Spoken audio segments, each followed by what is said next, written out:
welcome back to my channel. If you're new here, welcome to my channel where I make homemade delicious recipes. So today I'm going to be making some vermicelli cake for you guys. As you can see, I have my packet of vermicelli here. If you remember, a few weeks ago I was at the Guyanese store. This is one of the goodies that I would have picked up to make for you guys. Also, all of my ingredients and the measurements are always listed in the description box below. So if you're going to give this recipe a try, feel free to click more or tap more on your phones, and the recipe ingredients with the measurements will drop down below for you. So let's get started on this. Okay, to begin my vermicelli, here I have a nice non-stick pan. I usually like to use this because remember, you're cooking milk with sugar and stuff, so it just saves you from the risk of having anything stick. To this, I will add about 3 tablespoons of butter to melt. To my melted butter, I have here a medium-sized cinnamon stick and 6 cloves. Just make sure that the cloves have the heads on them because that's where the flavor is. I'll add this and allow it to toast for a few minutes so that the butter can get nice and flavored with the clove and the cinnamon stick. After a few minutes here, I have my packet of vermicelli. What you want to do with your vermicelli for making it easier to turn when you're going to patch it, just take your hand and squeeze it like this, and you'll see it'll break up into these nice small pieces. Trust me, this is a step that you don't want to skip, because if you're going to put this without breaking it up inside here, you're going to have a really hard time turning it. So I'll just open up this packet and I'll pour my vermicelli in. See how nice and broken the pieces are?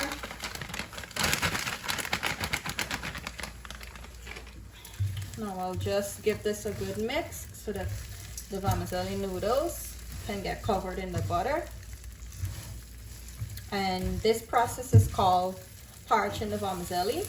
So everyone has their way of how they like to parch their vermicelli. Some people like most of their vermicelli to be parched really brown.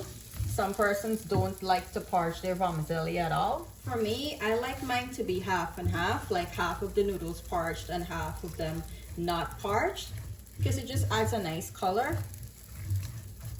But that's just how I like it. However you like to have your vermicelli look, you do it your way. This step can usually take anywhere between 10 to 15 minutes to do, depending on your heat source and how big is your pan, how high you have your stove. I have mine at 6, so I have it decently high because I'm not going to step away from this. I'm just going to keep turning it until I see it start to get brown. And you see, even though I broke my pieces up, some of them are still escaping from the pot. But if you ever made vermicelli, you know how this thing can go all over the place when you're trying to stir it up.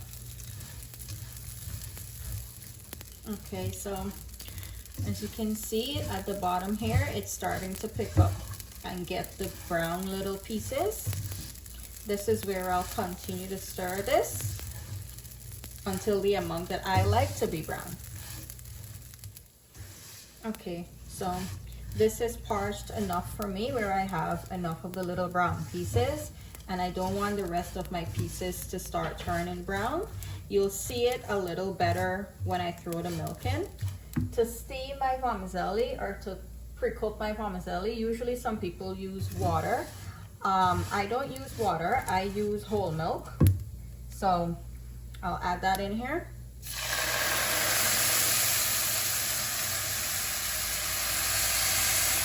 Okay, so I just added a total of 6 cups of whole milk. You can use water, but I just prefer to use the milk because it adds more richness to the vermicelli. To this, I just have some nutmeg here, a total of 1 tablespoon. I'll just add in a little sprinkle. I have 1 teaspoon of cinnamon. I will do the same thing, just a little sprinkle. And lastly, 1 tablespoon of vanilla essence. The reason why I'm adding this in now is because when the vermicelli is going to steam or boil, I want it to have some flavor into the noodles, and then I'll add my remaining spices and essence and stuff after I add in my evaporated milk. That's well mixed in. I'll now put a cover on this and allow it to come up to a mild simmer, and I'll show you what that's looking like when it gets to that stage. Okay, so the milk came up to a nice mild simmer. When this happens, just lower your stove. If you're using an electric stove, I have mine at 3, and allow that heat to continue to cook this through, because the milk will probably catch if you have your stove too high, and if that happens, you're gonna have a very burnt taste to your vermicelli, and we're not doing all of this work to have a burnt tasting vermicelli, right? The noodles are starting to get nice and soft. I'll allow this amount of milk to cook this down, and I'll show you what it's looking like before I start to add in anything else. Okay, so my vermicelli noodles are cooked to the texture that I like to have them. Basically what you're looking for here, just give one of the noodles a taste. As long as the noodles taste soft without a grain, if that makes sense, then you have the right texture. Because if you cook it much more softer than this, you're gonna have like a mushy, mashed up like vermicelli, and you don't wanna have that. I'll just show you what one of it's looking like in my fingers. So as you can see here in my fingers, after the camera focuses, when I squeeze it, it breaks really easily. Like, it's soft, but it still holds its shape, but there's no grain in there. So to this now, I'll just give it a good stir, make sure nothing is sticking underneath. I will add my evaporated milk. I'll just be adding 1 can because I would have already steamed this with milk, right? If I had used water to steam it, I would have added a total of 2 cans of evaporated milk. Or if you're gonna choose water to steam yours with, it's your choice. You can do the 2 cans of evaporated milk. Okay. To this, I will now go in with 1 can of condensed milk. Sweetened, of course. Who remembers as a kid when your mom's making this or anybody's making this and you're around and it's time to put in the condensed milk and you just standing there waiting for the tin so you can grab a spoon and start eating out everything that's in here, no matter how little bit it is. You're just there waiting for the can. That used to be me. I probably used to really stress out my poor mother for this can because I be saying, leave more, leave more. And the poor lady gotta make the thing do for anything that she making. And I just on she case, leave more inside so I could get for eat some. This time don't talk. She just scrape out everything on purpose. Cause like the more I say leave more, the more she is scrape. I'll just mix this in because the condensed milk is thick, right? So you just need to work it in so that it doesn't settle at the bottom and starts to catch or burn. And throughout this process, I have my stove as low as I possibly can put it because now we have the rich evaporated milk, we have the condensed milk, and y'all know what's happened to sugar and milk when you put it on high heat. You go burn. Okay, I think I have that well mixed in based on how it's feeling with the spoon. This I'll now add the remaining of my nutmeg. I would have used a total of 1 tablespoon of nutmeg.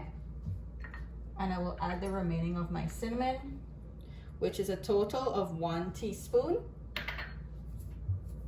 Mix this in. Now that I have all of my spices mixed in, I will go in with an additional 2 tablespoons of vanilla essence. So I would have used a total of 3 tablespoons for this. And 3/4 cups of white sugar. I'll just mix this in. If you want to have your vermicelli more sweet, you can add more sugar. If you want it on the lesser sweet side, you can reduce the amount of sugar that I would have added. But to be honest, this is not very sweet. It's just sweet enough to know that there's sugar in there. It's not overly sweet. Because a thing with like vermicelli and sweet rice and stuff, once it cools down and it goes into the fridge and comes back out, I don't know what happens, but it just intensifies the sweetness of it even more. So when you're tasting it here, it might be like, oh, this thing want more sugar. Just remember that it gets sweeter as it cools down. Okay, I have everything mixed in here so far. What I'll do, I'll allow this to continue on low heat until the milk reduces about half to 3/4 way. You'll see what that is when it gets to that stage. And then I'll just add a few more ingredients and we should be done with our vermicelli. So I'll see you then, guys. Okay, so you see these little bubbles that are happening here? This is the extent of what you want the milk to simmer. You don't want it to go too high because what's gonna happen, it's gonna burn at the bottom.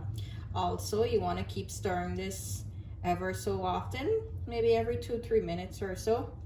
Or if you have the time, you can stand over it like me here. I'm just like giving it occasional stirs because I don't want anything to burn at the bottom.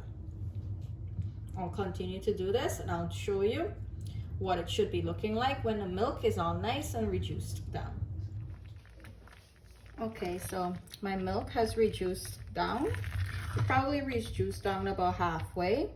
And you see that the vermicelli is starting to get a little bit thick. So here I have 5 tablespoons of milk powder. I'm just gonna add this in. For vermicelli cake, this is one of the tricks to get a nice thick vermicelli cake. Just wanna stir this in really well. And if you're gonna add raisins, cherries, or nuts, sometimes people can add to vermicelli.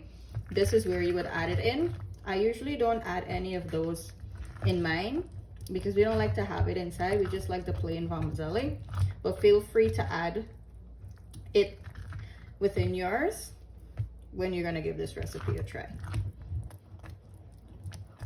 So I have the milk powder almost worked in. Don't worry if it lumps up, it melts out.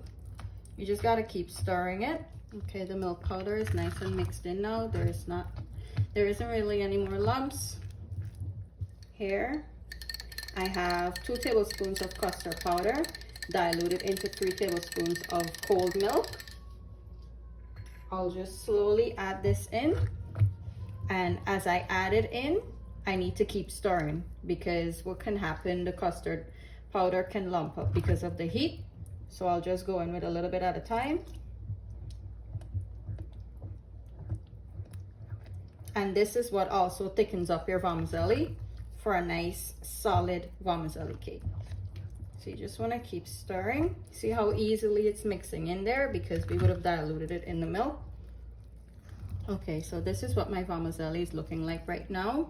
This is the thickness that I like to do, and how I know that it has enough thickness for me, as long as I can pass the spoon here and I can see at the bottom of the pot for like a second or two, or the edges here are starting to pull away like this when I stir it, that's how I know it has the right amount of thickness for me. So I'll take this off the heat and I'll show you guys how I pour it into my container. Okay, to set my vermicelli, I just have a regular Pyrex dish. Also, this is optional. I will have already picked out all of my cloves and my cinnamon stick out of this because sometimes it just gets into your pieces when you're gonna cut them and eat them. So I'm just gonna pour this in, just like this. I'll scrape the rest out.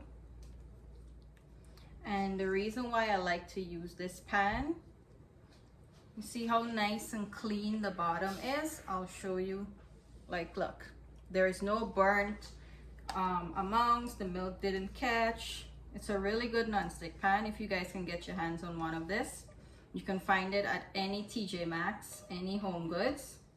Definitely get one of it. It's a really, really good pan. So what I'll do here, I'll just smooth it out evenly.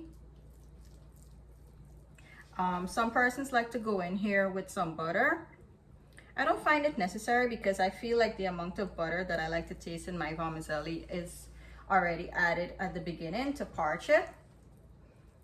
But yeah, the old school way, they go in with some butter and smooth it off at the top here.